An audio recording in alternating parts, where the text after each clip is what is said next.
langsung kita buat contohnya aja kali ya. Kita akan membuat sebuah diagram konteks untuk sistem informasi penjualan pada minimarket. Ya. Sistem, saya tulis dulu, sistem. Sebenarnya untuk menganalisa sebuah sistem itu kan kadang-kadang apa yang saya pikirkan dengan apa yang kalian pikirkan itu terkadang suka berbeda ya, suka berbeda hasil analisanya. Cuman di sini saya akan mencoba untuk general ya.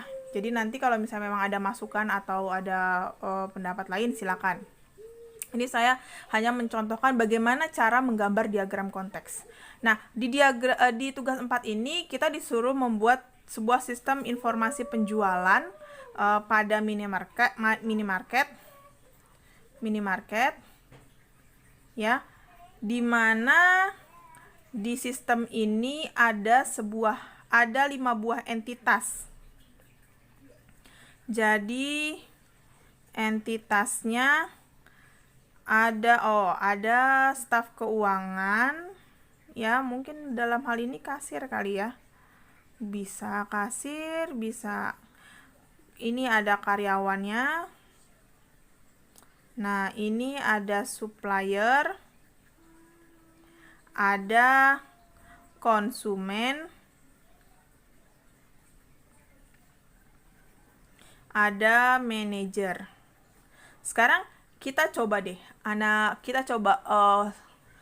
pikirin yang gampang dulu deh, sistem informasi penjualan. Misalnya kita ada di Alfamart deh, minimarket itu kan Alfamart ya, misalnya Alfamart gitu ya, atau Indomaret misalkan gitu ya. Kita jabarkan dulu untuk masing-masing entitas ini dia ngapain aja sih, si entitas ini. Mulai dari si bagian keuangan. Biasanya di sini dia tugasnya ngapain? Dia transaksi ya, biasanya ya. Baik itu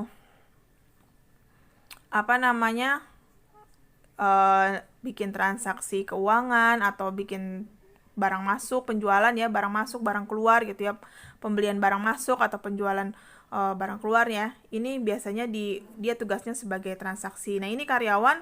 Ini agak saya juga gabungin sini. Mungkin karyawan di sini karyawan gudang kali ya. Di sini anggaplah saya masuknya ke karyawannya, saya masukinnya karyawan gudang ya, biar ada gambaran aja. Karyawan gudang. Mungkin di sini dia tugasnya adalah pendataan barang.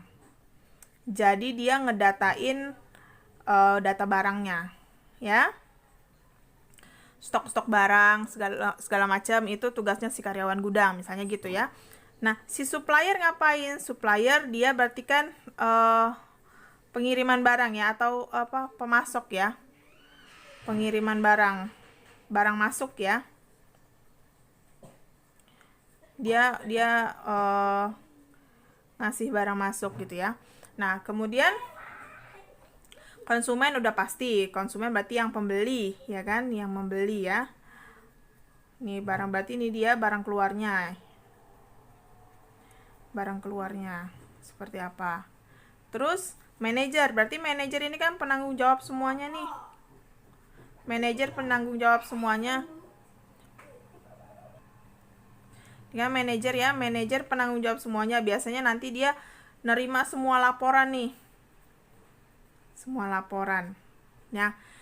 Udah kita tentuin entitasnya, kemudian udah kita tentukan masing-masing tugas dari si entitasnya. Langkah selanjutnya adalah kita coba untuk kira-kira di minimarket itu prosesnya ngapain aja sih. Kita jabarin misalnya prosesnya ngapain aja. Berarti kan si karyawan gudang, ada pembelian barang, ya kan? Pembelian barang dari supplier, ya kan, dari supplier. Terus udah habis dari pembelian barang, terus di input data barangnya, ya kan, buat dijadikan stok,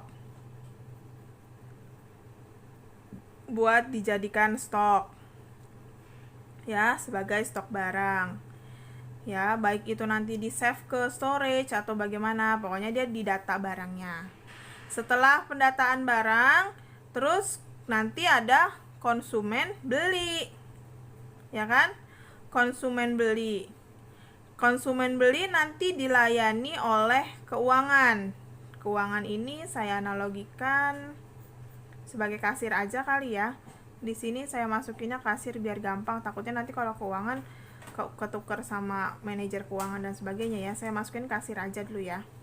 Kasir. Nanti dilayani oleh kasir untuk melakukan transaksi jual beli. Berarti kan nanti kan ya transaksi ya jual beli. Nanti kan berarti si kasir ini nginput apa aja yang udah dijual, berapa uangnya masuk gitu ya.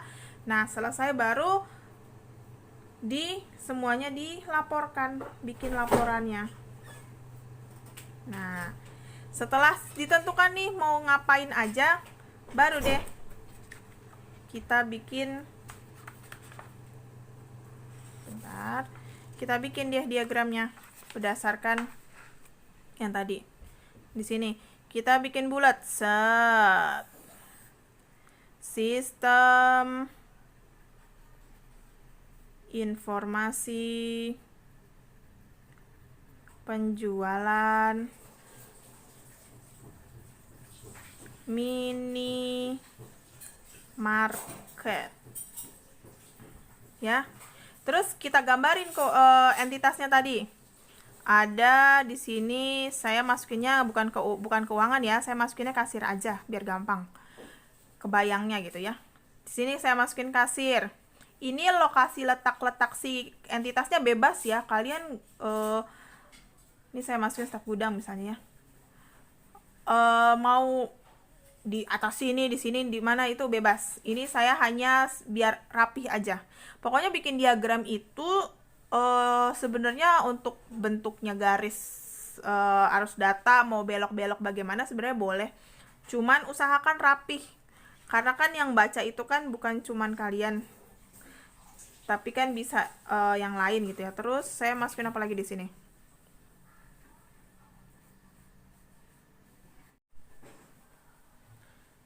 Oke. Kasir, staf gudang, kemudian supplier. Saya masukin supplier di sini. Nggak apa-apa lah ya. Di sini saya masukin konsumen. Ini semuatnya kertas saya aja. Sini misalnya saya masukin manajer. Manajer. Nah, mulai misalnya di sini si supplier barang masuk. Ya kan? Terus si staf gudang ya, dia di sini sini barang masuk. Kalau bisa sih agak dibedain sedikit ya namanya biar nggak ketuker. Tapi intinya sebenarnya harus ininya sama. Jadi dari supplier di sini barang masuk gitu ya. Terus di sini ya staf gudang misalnya boleh masukin apa ya di sini. Misalnya input barang masuk. Sebenarnya nggak usah pakai input sih. Nggak usah pakai input, nggak apa-apa sih. Sini ya. Ya. Ini di sini misalnya barang masuk supplier gitu ya. Saya bahasa di sini dia terima barang masuk supplier. Di sini barang masuk ya. Terus di sini dia nginput barang masuk ya. Terus setelah staf gudang input barang masuk, nanti misalnya nih si konsumen kasir kan sini set. Nah, di sini kasir, konsumen di sini transaksi pembayaran ya, transaksi, harus datanya transaksi, misalnya transaksi bayar misalnya gitu ya. Terus kasir, nah dia nanti kan dia terima, berarti kan di sini dia input transaksi kan, dia input transaksi ya. Terus nanti dia, atau nih kalau ini mau nggak dipakai juga nggak apa-apa, di sini nanti dia cetak bond, nota ya, struk, nota atau struk ya, boleh ya. Setelah konsumennya transaksi bayar, si kasirnya input transaksinya bagaimana, si konsumennya dapat struk ya. Kemudian si kasirnya bikin laporan transaksi misalnya. Terus si gudangnya bikin laporan barang masuk misalnya gini ya. Nah, nanti si laporan ini akan diterima sama si manajer. Laporan transaksi keuangan misalnya. Di sini dia terima laporan barang masuk gudang. Nah, ini diagram konteks. Jadi kita gambarin nih secara keseluruhannya. Ada proses, entitasnya dijabarin, kemudian arus datanya dimasukin. Ya, sampai sini untuk pembuatan diagram konteks. Ada yang mau ditanyakan atau tidak?